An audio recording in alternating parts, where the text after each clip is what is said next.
What does concern me is about this gridlock is this is the worst I have seen in my 28 years in this business, bringing with it uncertainty, higher cost to the people that we serve.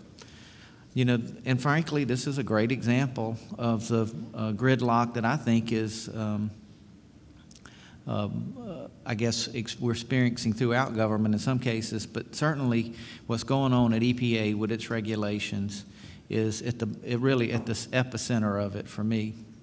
I'm concerned about the regulations and what they could mean both in the short term and the long term. As a public power entity, frankly, we are where the rubber meets the road. There's nobody else to rely on to address these issues. Now, the proposed greenhouse gas regulations certainly will result in higher cost and greater uncertainty for our customers. In spite of what people at EPA may be telling you, the uncertainty is there, and if you don't believe it, all you have to do is be in a position where you have to decide what the next step is to take to meet load growth. What we're talking about regulating under the greenhouse gases under the Clean Air Act, what we regulate under it currently, there's nothing of the same scale and certainly nothing of the same kind that we're talking about here. So what will happen? New construction projects will likely significantly be delayed because there's no clarity in how to address greenhouse gases in PSD permits. In spite of what EPA may say, others may take certainly exception to whatever decisions that might get made, and because of their failure to provide that certainty of tools, information, and direction, it will lend permits to being delayed through complex legal challenges. We certainly have experienced that. The Clean Air Act simply is not designed to address greenhouse gas emissions. The policy to limit greenhouse gas emissions should be set by Congress. However, this conversation is about two things. One, everything that's wrong, and what I'd like you to focus on, which is a lot of the things that are going on that are right and show some bright lights for our future. Now, not 10 years from now, now, 2 years from now, 3 years from now, the potential for growth, the explosive growth, game changers that are just on the horizon. They are breaking through today.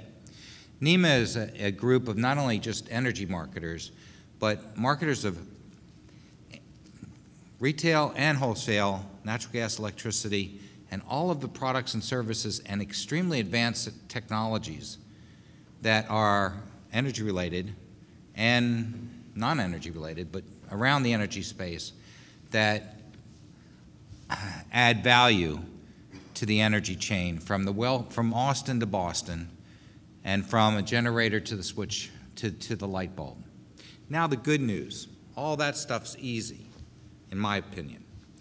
Everybody knows about the budgets, the tax deficits, the never-ending battle about who's going to cut what, whether they're going to shut down the government. All of that on a federal level, in my opinion, right now, has less effect on everybody in this room than what is happening at the state level and at the local level, where we have an exploding competitive energy sector. I'll say it again, an exploding competitive energy sector. We are creating more jobs, we are offering more savings, we are literally implementing tax cuts at the local and state level that are creating jobs without creating budget deficits. We are giving tax cuts to progressively to the most poorest of the poor, most, and it's not costing the government a dime.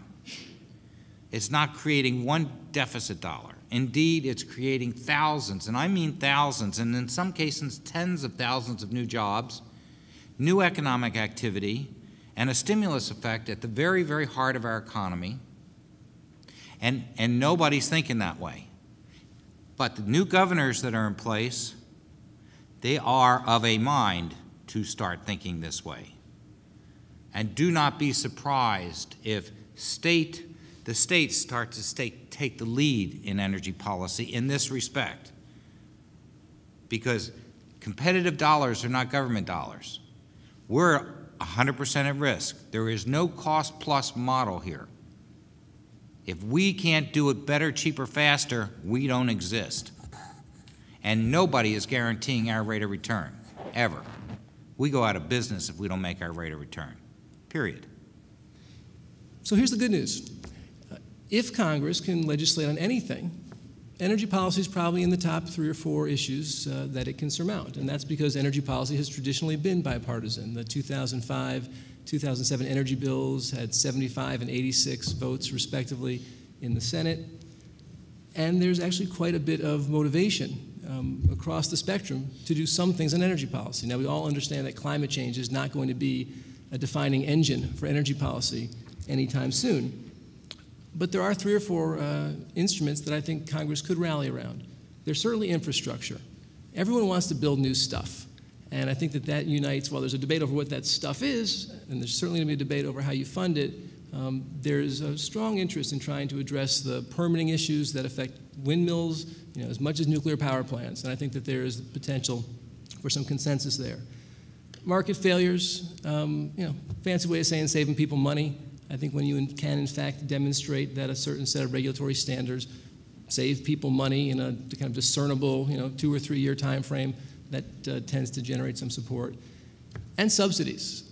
Watch out, folks. People are going to be taking a big whack and a strong, hard look at energy subsidies, which I think is actually a very good idea, because most of them are a good public purpose, but pretty inefficient.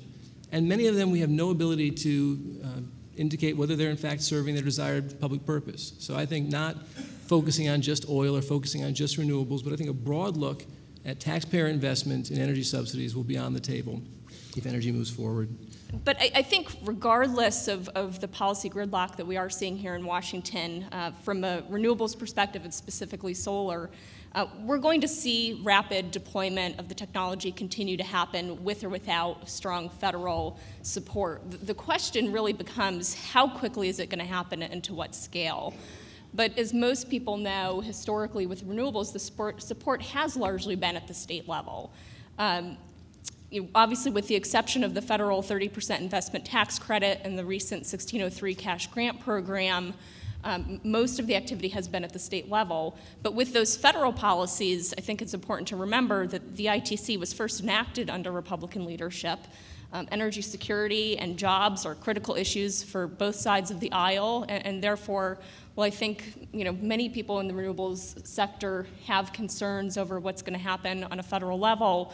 I think there is a good amount of optimism regarding, even if there isn't a national energy policy, that there will be continuing support for the development of renewables and other clean energy sources. I think on federal policy, it probably is most critical for the development of large-scale solar plants.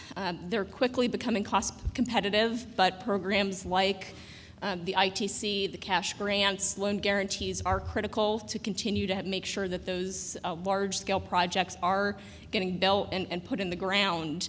But regardless of whether you're talking about big projects or small projects, as you've heard from other speakers yesterday, the cost of solar is coming down very rapidly. When you talk about bipartisan things, it's easy to get all of us upset at we can't find the bipartisan solutions. But there are some bipartisan things that I find optimistic right now that people are beginning to agree upon.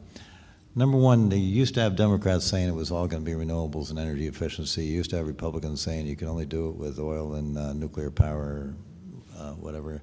And now you are having a combination of people saying, well, you need, on both sides of the aisle saying, you need all of the above policy. Well, that's good news. How can we translate that into good public policy? But that's at least good news. And the all of the above policy, incidentally, usually indicates all the above fuel sources that we can put into electricity. And that's also good news because electricity has taken more and more of the overall supply. Secondly, you do have people agreeing that electric vehicles on both sides of the aisle, bipartisan, electric vehicles, alternative transportation is a good thing. and we need to help move that. And I think if we can do that, we are in the middle of a crisis. Sometimes Congress acts in crisis. If we can make that happen, it will help to change the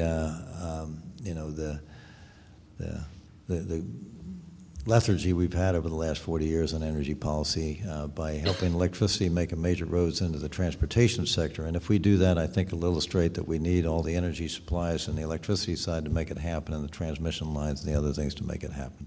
The question is, what will it take to break gridlock?